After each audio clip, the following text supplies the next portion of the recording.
Connecting, and we are live. All right. Yo, what's up, guys? Welcome to the SuperFit Minds Podcast. This is episode number 2. So I've done one. This was probably like about a year ago, talking about motivation, and I actually wanted to continue on this and actually meet with different people who I've met in the fitness industry, in the fitness realm, and actually get their ideas on motivation. How did they get that motivation, and how do they continue to pursue their dreams and their goals after that motivation is set it to the side? And actually today I have my friend Courtney with me. She's an amazing aerial silks artist and a whole bunch of other things, and I don't want to take her shine or her thunder or anything like that, so I'll let her take a little bit of the floor. Can you tell the audience who you are and what you do? Well, thank you for that. I don't mind you passing out the flowers though, but I think my name's Courtney, and I think at my core, I'm an artist. So that's probably the best category I can find for myself. Mhm.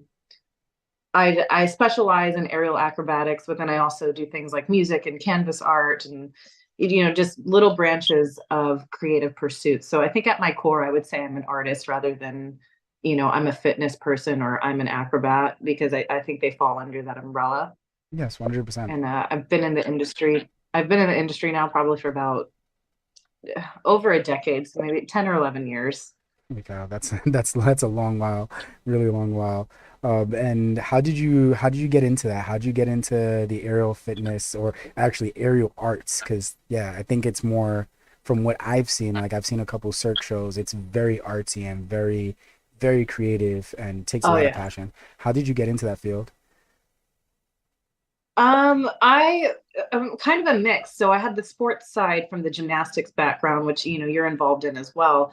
But then I was a dancer, and I've always been into art, and I think music has always been a very integral part of everything I do. I play the piano, and then when I make canvas art, I listen to music.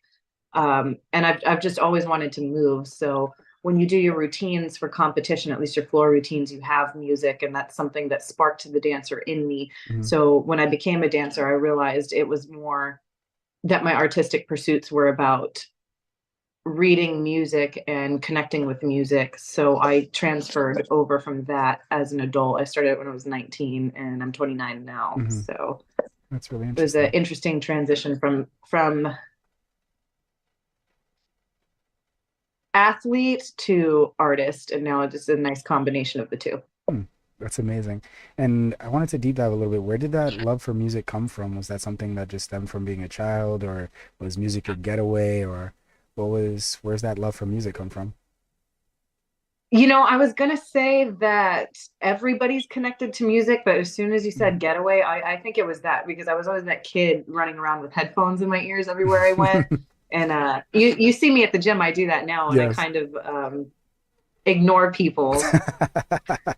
Not in a rude way. It's just, Nah, you're in the zone when yeah. it's there. It happens. But I'm definitely a headphone person. I have been since I was a child, and I do think it was a form of escapism and the thing that I was connecting to when I wasn't connecting to my outside world. So it was the thing that stimulated my internal world to Mhm. create and do and be. Okay, that's awesome. I resonate with that highly. I think that certain seasons of our lives we listen to certain types of music and it kind of like gets us into that zone. And it's kind of funny because then when we listen to that song again or it comes up, it like you reminisce about that time frame or that season that you were in. And yeah, I think it's just amazing because I do the same thing with music. There's just certain songs that really I gravitate towards, especially when I'm working out, or just to remind me of those underdog stories or all those times like earlier in my fitness career. So I think Yep. everyone has, usually, typically, I don't want to say everyone, but has like this very resonance with music. There's always like this certain song or certain Yeah. that puts you in that certain mood to get you going. And then there's always blocking out blocking people out. And yeah, I do that too. Yeah, I'd be based on you guys know that you guys know that I'm very heavy into the calisthenics realm, and Courtney, being an aerial artist, she does a lot of crazy and unique skills, and we do get approached a lot in the gym about what we're doing, why we're doing, Yeah. and it might be just for our skills or might be for our looks or aesthetics or whatever the case may be, but people usually gravitate towards us and want to talk to us, and usually by having our headphones in, it's not a way of saying like fuck off. We don't want to talk to you guys. But sometimes we value our time very highly, and sometimes I have the music in just to be like, hopefully they don't fail, hopefully they don't bother me. But once they come and talk to me, I'm like, Yeah. it's an amazing conversation usually from there on out. So you got to be willing to not be afraid and break past my headphones. If you can break past my headphones, it becomes an amazing conversation, usually. And I'm pretty sure you can resonate with that a little bit, quite a little bit. But quite a lot, I would say. Mhm. You might have issues with my phone falling. It's been slipping a couple of times. I've had to reset it. But Okay. no, that's kind of my universal signifier. If I'm passing somebody and I keep my headphones in, a lot of the time I'll just give them like the sergeant hello or a peace sign, and they get it. They're like, okay, she doesn't want to be bothered right now. Like the G at the front desk would always say that if he sees my headphones and he sees me give the deuce, then he knows to leave me alone. But if I take my headphones out when I'm Mhm. passing somebody, then I'm open to conversation. So I think Mhm. that's kind of most people's signifier, I Mhm. think, in the gym. And everybody kind of knows, like, hey, we're here to achieve a goal. We can Yeah. do all of the social things, but we're here to center and get things done. So I also think that people respect you for that at the same time. Yes, 100%. I usually just do the make eye contact and break eye contact. If they make eye contact too long, it's like, oh, he won't talk. You're stuck. I Yeah, know. yep, you're stuck. So, I definitely feel that 100%, 100%. All right. Now, really quick, this is everybody. Everybody in their fitness journey, we all face something. And I think really big, we all face our obstacles. Like if you guys have seen my very first video on YouTube about why I started in my fitness realm, or why I started my fitness career, is just because I was an underdog and undersized, under this, never picked last and all this other stuff, and I just wanted to be better, better, better, better. And at first it was for other people, but then it became more for myself, and it transitioned into something greater, where now I'm fortunate enough to meet amazing people like Courtney and meet a whole bunch of amazing athletes that I get to coach and teach and help inspire through social media. And I wanted to ask, what were your biggest obstacles in your fitness journey, and how did you overcome them? You mean in the beginning, or maybe some of the ones I'm facing now, or both of them? Actually, let's talk about a little bit what happened in the beginning, and then we can jump into some other ones now, and maybe some of the mindsets and disciplines that helped you overcome before, and is actually maybe helping you overcome now. Well, I started my fitness journey as far as being in the gym. You know, I've always done gymnastics, but when I started weightlifting and trying to figure out regular people fitness routines, I think I was about 19 or 20 years old. And I would probably say that body shame actually was my biggest obstacle to overcome on Hmm. both ends. There's um the idea that we shame people that aren't fit, but I was already fit from doing sports. But then there's with women in fitness, I think that this is a big issue with attempting to stay feminine or wanting to keep in touch with your femininity, but then at the same time doing a lot of exercises that are going to spike your testosterone or increase your muscle mass. Hmm. And you know, having a stockier upper body from things like gymnastics, or women who lift heavy in their upper body, right? There's Hmm.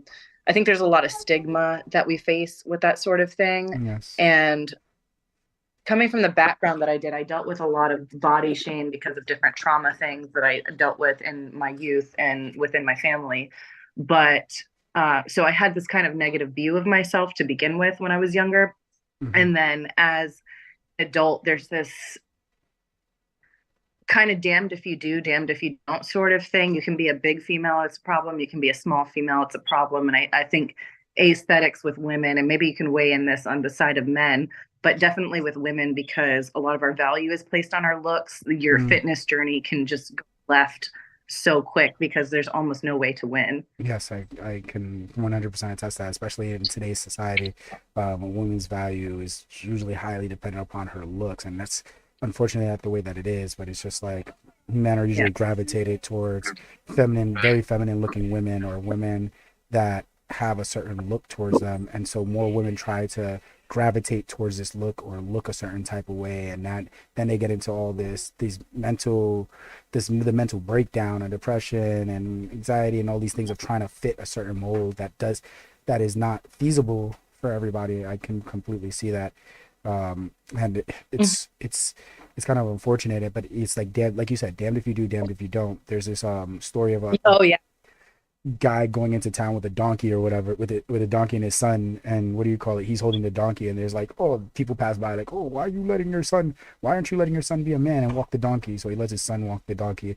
And then next group, why are you making your son walk the donkey? You should be riding the donkey. So he puts his son on the donkey. Next group, oh, why is your son riding the donkey? What do you call it? You're teaching him no type of discipline. So he's like, okay, fine, I'll ride the donkey. Oh, then next group, oh, why are you riding the donkey? Whatever. So they both carry the Yeah. donkey, walk into a river with the donkey, and the donkey drowns and dies. So it's like, Oh, people are always gonna talk.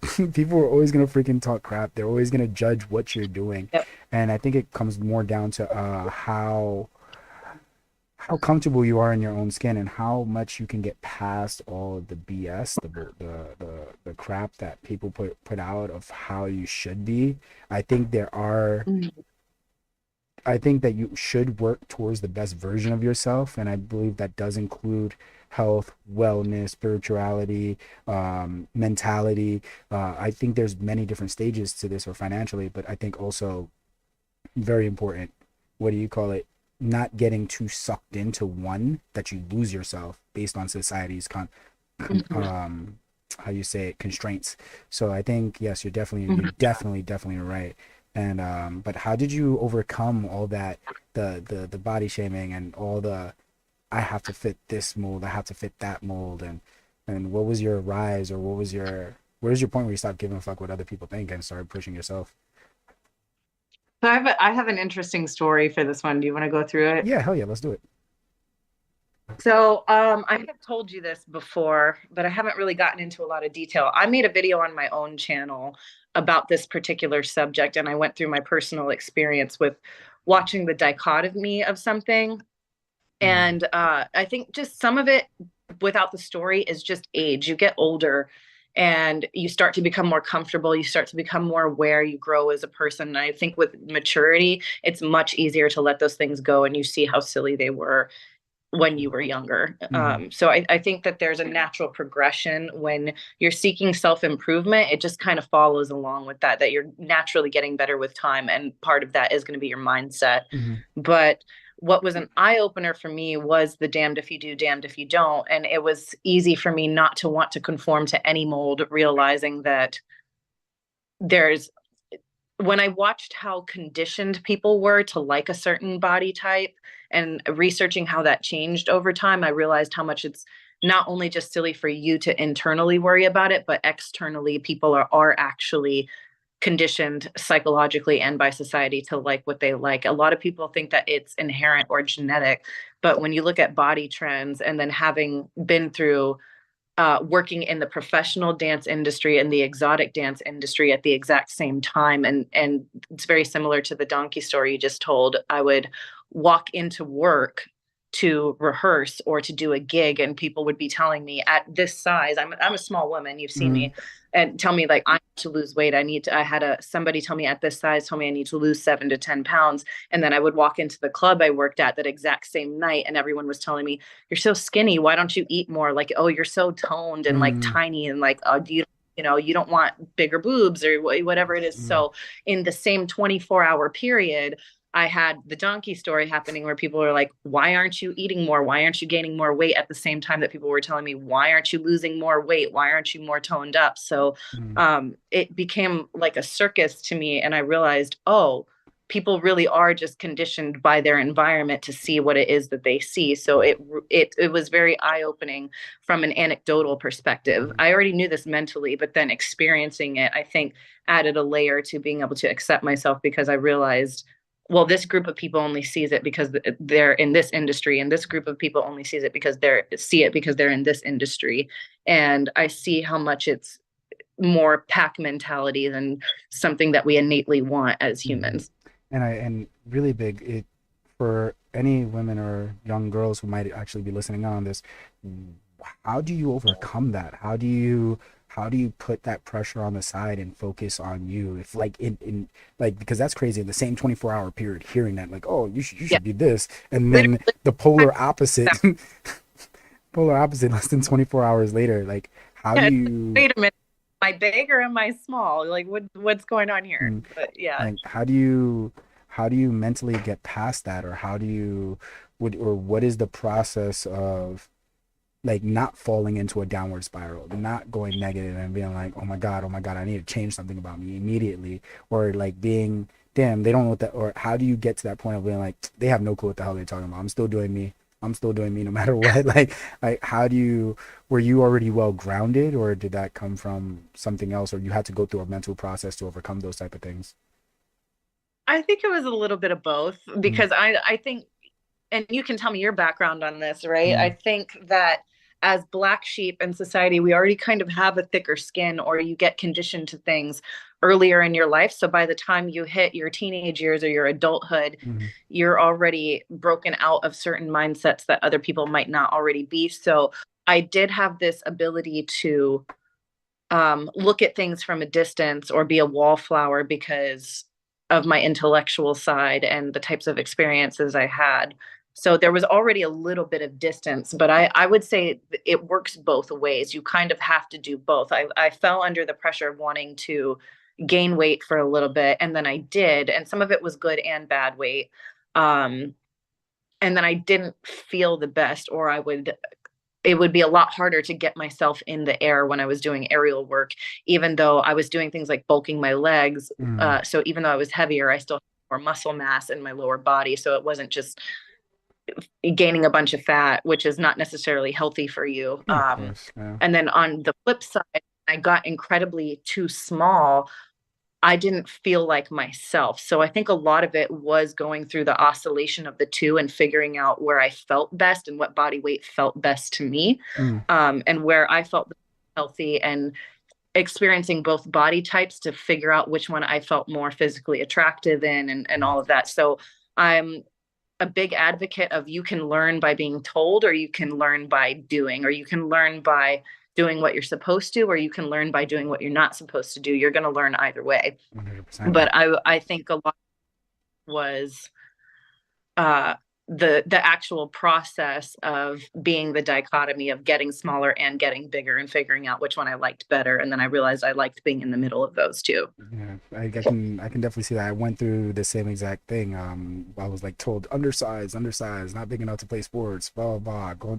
Went to high school 4'11", and then when I finally went to the military, I actually tried to bulk up the biggest I had ever done before, and I was like, yo, I'm gonna put on weight, put on weight, put on weight, and I finally put on all the weight that I thought I had ever want. I thought it was, and I saw how much everything from a physiological standpoint, from my cardiovascular endurance, and I saw all my athleticism just drop and plummet through the floor. Like my strength was really good, but my athleticism, and me personally, I couldn't handle that, and I reverted back, cut Mhm. back down, and honestly, I found my sweet spot of weight. I know where I need to sit weight wise, and it doesn't matter to me. People are like, you look like you got bigger, you look like you got small. I'm like, I really don't give a fuck Like, what you well, say. cool. Thanks. Yeah, You know, it's like, you start to feel content either way. Whatever people are noticing, you're like, thanks, thank appreciate you. it. Yeah, You know. exactly. Yeah, I'm like, okay, thank you. Like, thank you for taking, like, actually noticing the change within me. Thank you for actually being so, like, I guess looking at me, because I guess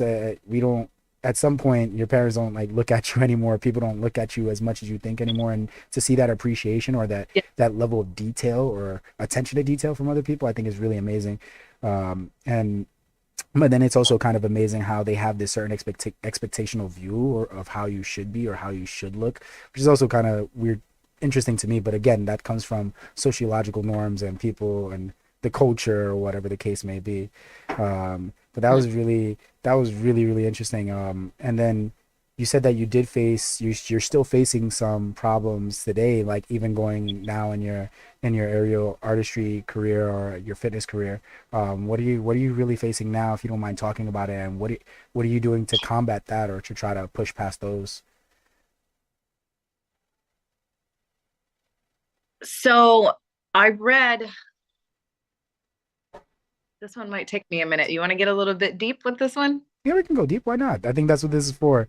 I think that the deeper we Yeah. go, I think it resonates more with people. I think that these are the conversations that people, that they need to hear, that they want to feel resonate, like, damn, I'm feeling that same exact thing. I'm like, people not accepting me for this, or not feeling accepted for this, and then trying to find your own acceptance. And I think that's what's really great. Or facing our own problems of not wearing what we want to be. Like, one of my biggest things right now is like, damn, I need to be where I want to be in my career at this point, at that point, at this point. But then when I really look at things, I'm like, oh no, like everything is happening at the pace that it needs to. And that's my way to ground myself when I look at everything I've been through. And that's a little how I work, is like I have to constantly ground myself. Every time I get that feeling of anxiety of like, oh, thinking about the future too much, is like, damn, look at my family, look at my friends, look at the things that I'm building. I'm like, damn, look at all this. Yeah, when I look at the small steps, I'm like, what the hell am I tripping for? There's no reason for me to be tripping. I'm actually where I need to be. I'm like, the only time I'm not where I need to be is when I know I'm slacking, but I can't even let myself slack for too long. It makes me depressed. And once I feel depressed, I'm like, You feel what? off. Yeah, Yeah. exactly. So yeah, let's deep dive. Let's take it a little deep. Let's go deep. So part of my fitness journey was also wanting to be stronger because of the different, and I won't get into detail, but just the various forms of abuse I faced in my life, from my childhood all the way up to an abusive relationship that I was in. And it was kind of this wake up call of, wow, I need to know how to defend myself. I need to be a little bit stronger. So from a safety aspect, in my head, it was, I need to do something about this. And there's the trauma side of it, where you just want to feel more confident, as you can lift heavier, or you take martial arts classes, for example, whatever it is. But a huge component for me, because I'm still healing from some of those things now, was accessing I think Robert Moore and I can pull up the book. I have it in here, but it's King, Magician, Warrior, Lover. It's the masculine archetypes. Mm-hmm. And I'll see if I can find the name of the authors in a little bit. But in the section where they talk about warrior energy and aggression and anger, those are healthy things. So one thing that helped me stay motivated, and one thing that kept pushing me towards my goals, I work out extremely well when I'm pissed off or I'm angry about something, because I think we can channel those things in a healthy way. Mm-hmm. And I have control on how much of that force comes out and where it's directed to. So I think being able to access and accept that side about yourself, and being able to implement it the right way, helps you a lot, because what aggression is not anger. I think people equate the two a little bit too quickly, but aggression is that solar plexus chi that we have, that's that forward fire go energy. What it is just, it's quick pace movement. At its core. That's all aggression is. It's quick decisive action, quick decisive judgment. It's fast moving kinetic energy.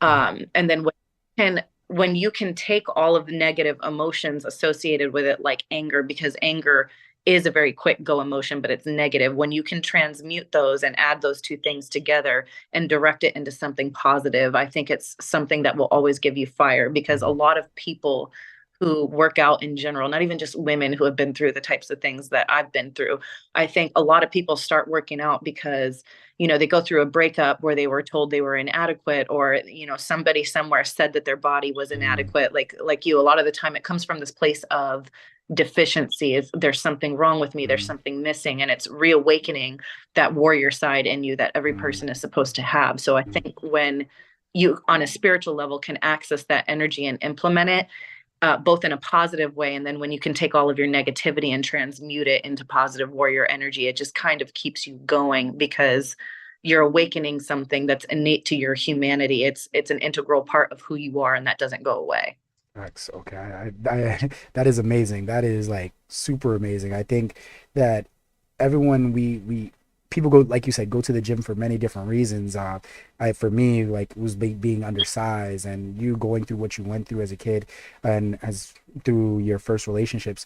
And I think also that there's you might agree with this a little bit. There's a very thin line though, because working out or fitness or chasing our goals in that aspect can also be a very big drug in a way, and it can be something that we can easily overdo, and it can easily this is something that I've had to learn over the last few years, is that it can easily be a mask to the real things that we're facing, and we actually not approach those things that we're facing, those senses of inadequacy, those feelings of pain, where it's like, damn, I gotta go to the gym because I don't feel good, whatever, whatever, whatever. But then you do this for a year, and it's like you just keep not feeling good because you never address why you're not feeling good. And it's not because you don't look good, it's because of how you feel about yourself and how you look at Yep. yourself. And I think like if you, it's like fitness, movement Yeah. is Or super, mental of your own health. super amazing. But it's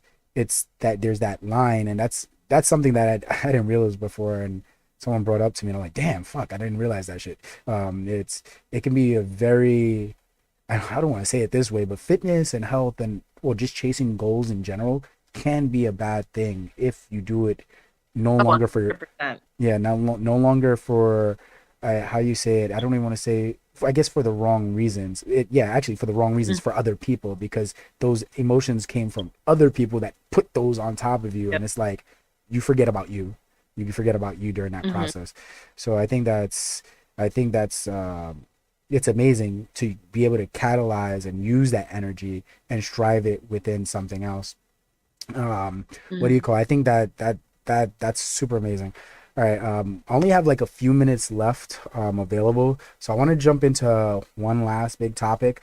What are your biggest dreams right now and goals, and how do you wish to like use these values that you've gained over time to overcome, like, to actually to help you try to achieve your goals and your dreams? So like all the overcoming everything that you went through as a kid, all the body dysmorphia or the feeling of incomplacency, like how are you using that to drive to get to the next level in your life? Well, right now, I my biggest goal for myself is expanding my aerial entertainment from just being a performer to producing my own shows. But on a larger level, my overall goal that I want to do in life is to spread wisdom and speak on the things that I can speak about and give Big.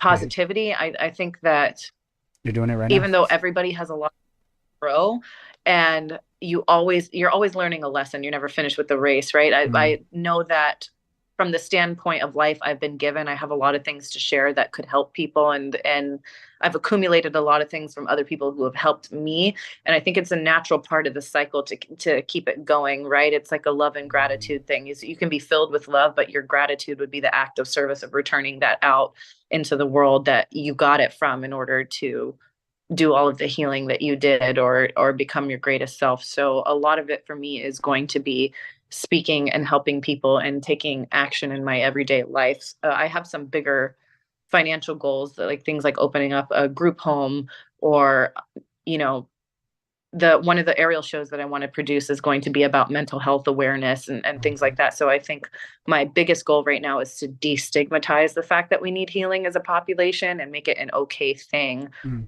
to admit you're not okay and push community to be more active with each other about that healing process and taking affirmative action in our everyday lives. oh, fire, fire, fire, fire. I think that's really big, especially when we get told to bottle a lot of our emotions, especially as men, and just being able to just go out and get help. And a lot of, you know what I realize, a lot of help just comes from communicating with other people.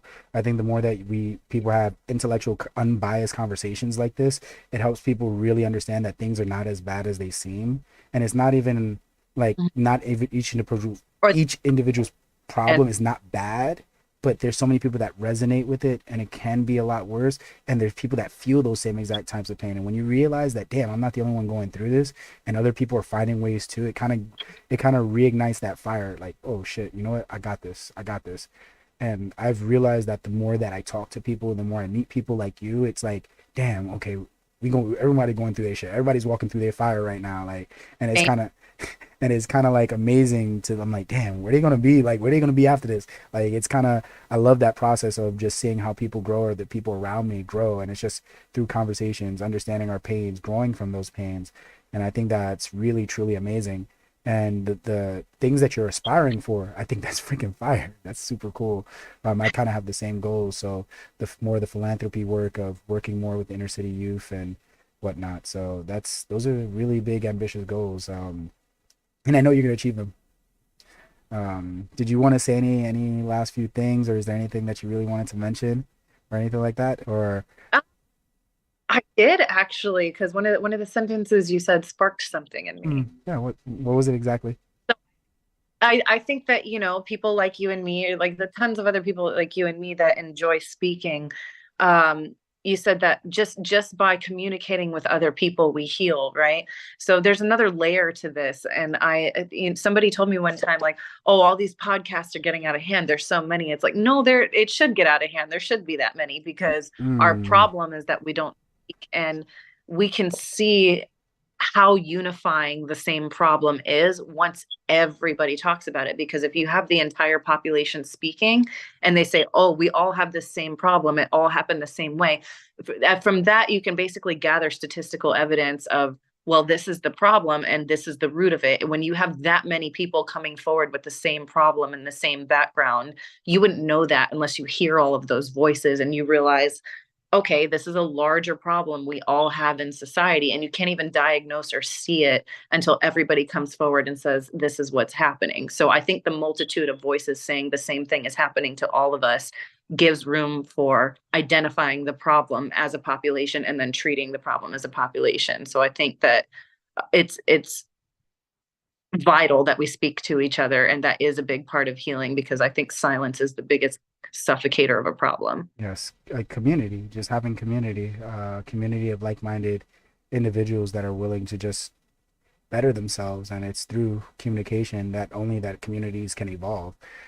So and then by creating communities like that, we create a new culture, and I think that's what's really important, is trying to create a culture of more communication, or a little bit more openness to awareness of the things that are how we feel and the things that we're going through. And I think that would truly make a great impact, especially in today's age where we use a lot of technology to change the way in which we communicate, or we express ourselves, or we hide how we feel. And I think that Yeah. this is, It, it, no, I do think increasing more of the silence mentality, because the more technology we have, the more ability we have to cover everything going on. So it's the more facade. of creating hiding and faking perfection, which is the exact opposite of what we want. 100%. All right, and I don't want to have to cut things short, but I'm almost out of time. So I think this was a really, really amazing topic. Just talking about your motivation, everything, where you came from. What do you call it? But I do want to support you any way that I can. If are you offering any training or anything like that? I have someone who asked me about mobility training or whatnot, and they were like, "Do you know anybody who can help me mobility, flexibility?" I'm like, actually, I know someone named Courtney, but I don't know if she's taking on new clients right now or anything like that. But I could reach out to her. I forgot who it was. I know they'll message me again if it was meant to happen. If they don't mention it to Yeah. me, they were not serious about it. So if you're watching, whoever I spoke to, and you see that you're watching this video, yeah, reach out to me. Are you taking on new clients right now or anything like that? I am. My schedule's kind of shifting around over the next month because of some entrepreneurial things, but I'm still accepting new clients. Okay, and where can people find you at if they want to connect with you, or actually reach out to you and actually be a client or anything like that? So my acrobatics page, it's a real professional name. It's Aztastic, AZZ, not with the S, underscore gymnastic, also with a Z, on my Instagram tag, or just by email. But I would probably go through the direct messaging system first, Okay. and then they can reach email or cell phone from there, to Mm. my discretion. Awesomeness. And you know what I'll do? I'll link all your pages and everything. Anything else that you want to have in there, I'll link it down in the description below the video, so people will always have access to that in perpetuity, which would be really cool. What do you call it? Is there anything else that you wish to promote, or anything else that you wish to talk about, or anything else you wish to promote? Uh, I've actually started my own channel as well, where we talk about a lot of these similar subjects. Hey, So if you're interested in the topics that happen on Chad's page, I talk about a lot of these amongst spiritual things as well, and manifesting and taking control of your life, and just intellectually being the best version of yourself. And that's called This is Exodus. So mhm. you can also find that, and I will link it under our discussion as well. Awesomeness. That's low key her saying I'm gonna be a guest one day. Let me what do you call it? Which would be super dope. So but yeah, guys, thank you guys for sticking with us. Everybody who did stick with us. I'll catch you guys in the next episode. I plan to do this every single Sunday. The only Sundays that it might not be possible is the Sundays I have Orlando Calisthenics, which is my free fitness community here down in Orlando. If anybody's interested in that, please just leave it down in the comments or try to reach out to me on any of my various social media platforms, which are linked down below. You guys can also come out to Orlando Calisthenics or just look for the next 2 weeks. I will have another episode up. As always, guys, stay healthy, stay fit, and peace. I'm gonna close down